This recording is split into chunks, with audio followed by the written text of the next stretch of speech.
pare, sarap dito sa hindi kita kapunta pare oh.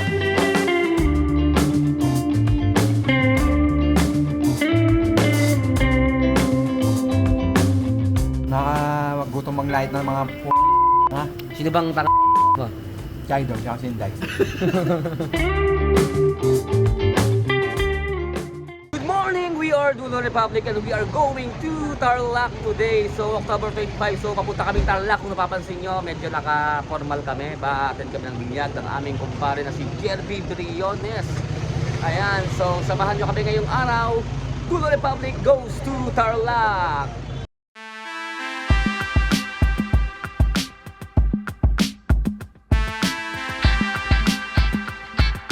Good morning! We are Duno Republic and nandito na po kami ngayon sa lulan ng isang agency caravan at tinatahak po namin ang papunta NLEX. Yan.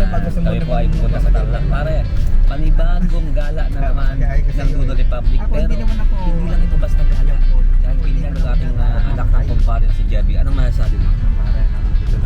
Pero yung gala naman natin so this year. Kung nakikita nyo sa underbox lang, medyo iba ang aming kasamang tagapagmaneho. So, ayun, hindi kami ngayon nakasakay sa official vehicle ng Duno Republic. But, di ba, still bad pa rin. So, kita-kita po tayo dyan sa Tarlac.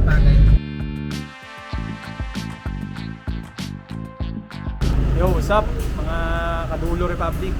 Nandito tayo ngayon sa San Simon. So ito na yung last stopover natin dito bago tayo pumunta ng Tarlac.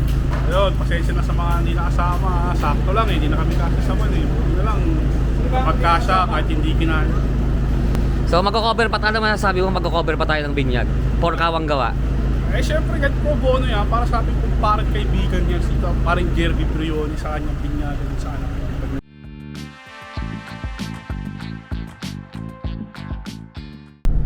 Nandito na nga kami ngayon sa Luisita, Tarlac.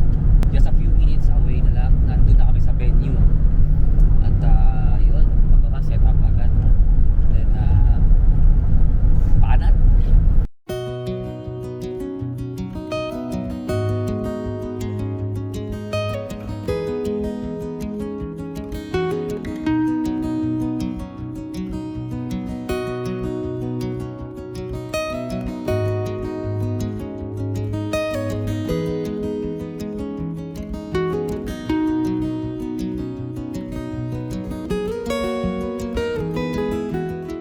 So ayun, tapos na po kami sa simbahan, tapos na ang binyag, tapos na ang seremonya. Isa nang ganap na Kristiyano ang inanap namin si Kira.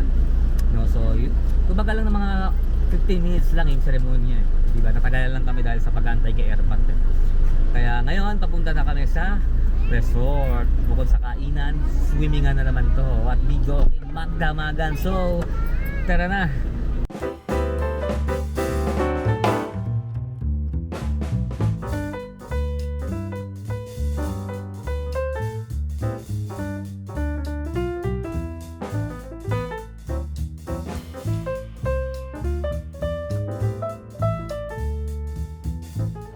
So ayun guys, we're done na sa binyag, we're done na sa program sa baba. So eto na kami, nagbibihis na kami. At maya-maya sisimulan na ang bakbakan sa inuman. Grabe, nakakapagod. Pero Ano ba alak natin ngayon pare? ang alak natin ngayon ay balita ko may bibili ng beer si Jerby at meron tayo diyang dalawang Jack Daniels. But anyway, shoutout nga pala sa aming fellow Duno Republic na hindi nakasama. Si Led lang naman, si paring Led na tibidad lang naman ang hindi nakasama. Shoutout sa iyo pare, sana next time makasama ka na para kumpleto ang dulo.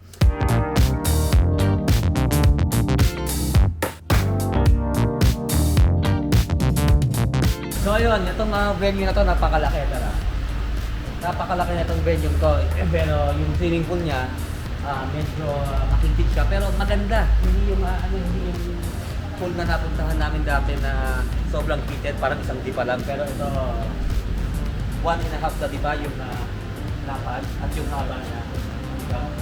Medyo okay naman. At yung tubig, warm water siya, kaya sarap mag-swimming, magbabadang lang magdamag. Kaya lang, hanggang alas 10 lang ng gabi pwede mag-swimming dito. Kaya hanggang may araw pa, hanggang 9:59 PM, sulitin nyo na.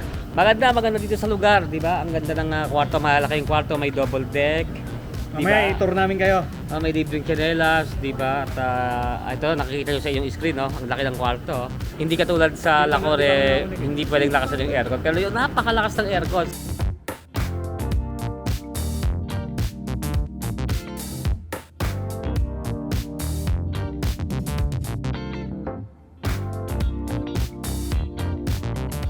Mga natira to sa mga natira dito sa party, tapos syempre, kakainin natin. Syempre, dito mamamatay ka sa busog. Hindi ka mamamatay ng gutom. Sino naman yung... Ay, di ko alam kung sino yung mga namamatay ng gutom.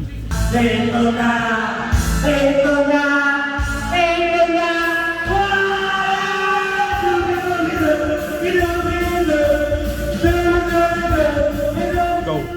So yun mga kadulo yung mga karaniwang pinupuntahan namin ng mga nakaraan na resort. Usually nagiinom lang, kagaya nung sa Lacore yan yung nasa video. Doon lang kami nagiinom sa poolside. Pero dito, walang inuman sa poolside. Pero merong KTV room. Tara, pasukin natin. Aircon to. Ayan, nandito po tayo ngayon sa air-conditioned room ng Alfresco, Balay Alfresco, kung saan pwede tayo mag-relax, maghapon, magdamag.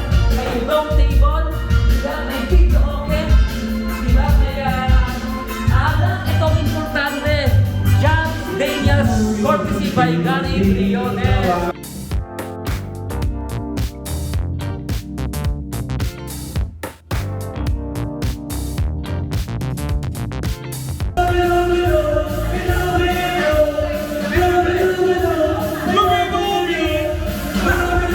Sino di magpapatalig sa ulan?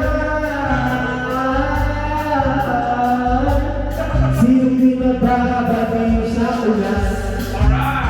Shoutout sa mga dulo at nilala sa parang hindi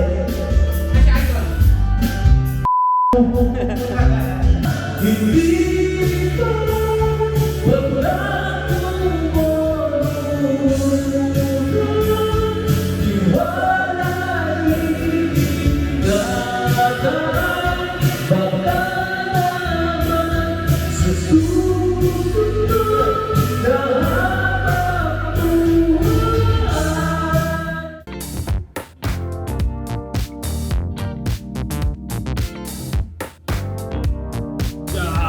Hindi. Pag sabi, apply na lang daw si amin si Idol. Woo! Okay na nga, pareho. Sarap dito, saan? Hindi kita kapunta pareho. So, tara dito mga lods. Tara, swimming tayo dito sa Tarlac. Syempre, dito unlimited foods. Pogi ng ina. Hindi pala gumastos ng mahal. Hindi naman kami sa pagkain eh. Mura lang dito sa resort na to, punta na kayo. Pangalan ng aking TikTok account, Gab Option. Pare, kala ko, sabi mo kanina, hindi ka na maghapunan. Ba't kumakain ka ngayon? Nakagutong manglight ng mga nga. Sino bang nilalait mo? Idol, tsaka si Inday.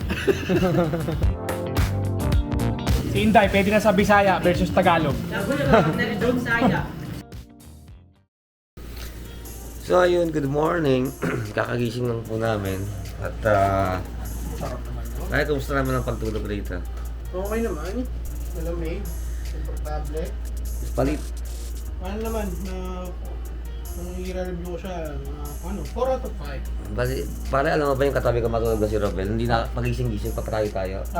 Yung sumpong daw ng sakit sa Ano ba yung sakit sa base sa diagnosis sa kanya, may kaya, ikaw naawa naman ako. So, ayun, kain muna tayo sa baba, samahan nyo kami. Kumusta naman ang tulog nyo dito? Siyempre masarap. Tangina malamig. Walang masikip eh, di masikip eh. Walang konti lang yung tao, tapos sakto lang tayo apat. Kaya masarap yung tulog. Kaya ko na pa rin. Dito, okay naman dito sa, tawag dito? Balay, Francisco ba yan? Balay Alfresco. Balay Alfresco, no? So, recommended na pwede ulit puntahan ng dulo. Mas malamig yung mga kwarto dito tulad sa Laco.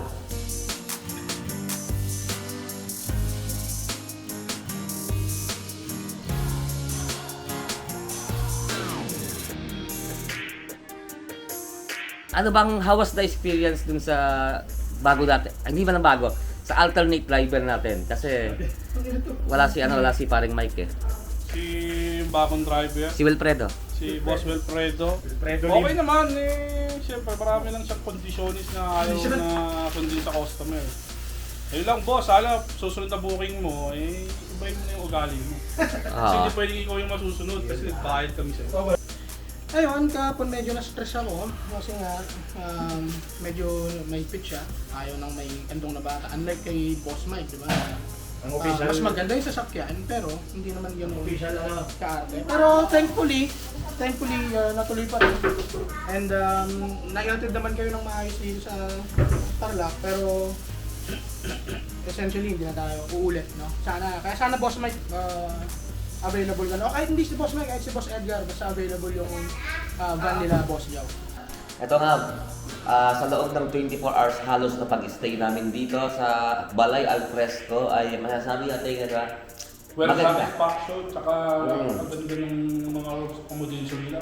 Ah, Wala akong masabi, sobrang luluwag, nilagay sa lakot na sobrang sikip. Puta, ilan na kayo para ka-skip na lang. ang nagustuhan ko rito itong KTV room eh. Imagine yung KTV room, may aircon, may malaking TV, di ba? At spacious siya. Oh, spacious. At hindi kayo may choice nyo eh.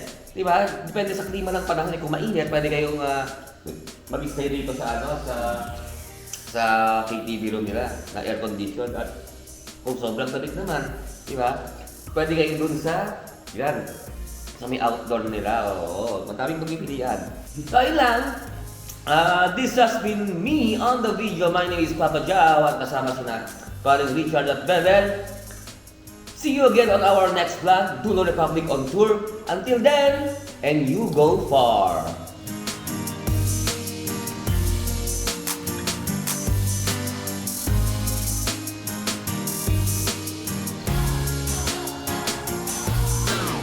We are Dulo Republic! And we are here in Tarlac City!